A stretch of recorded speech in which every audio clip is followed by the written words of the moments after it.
ఎన్నికల వ్యవస్థలో ఈ శాస్త్రశక్తి అవసరమా? పార్లమెంటు ప్రజాస్వామ్య వ్యవస్థలో కార్యనిర్వాహక వర్గం శాసన వ్యవస్థకు జవాబుదారీగా ఉండాలనే మౌలిక సూత్రాన్ని ఒకే దశ ఒకే ఎన్నిక ప్రతిపాదన తలకిందులు చేస్తుంది. శాసనసభలు, మున్సిపల్ పంచాయతీల ఎన్నికలు, లోక్సభ ఎన్నికలతో పాటు ఒకేసారి నిర్వహించమనేది మన సమైక్య పాలనా విధానానికి విరుద్ధం. ఏకకాలంలో ఎన్నికల నిర్వహణ అనేది మరి రాజ్యాంగ మౌలిక నిర్మాణాన్ని ఉల్లంఘించటమే అవుతుంది. మీ వల్ల కాకపోతే ఊరుకోండి.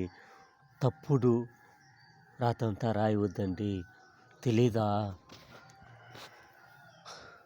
రాజ్యాంగాన్ని ఏ విధంగా తీసుకువెళ్ళడం?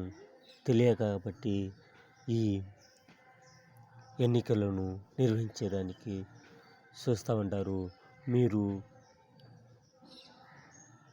కర్ణునికి చెప్పినట్లు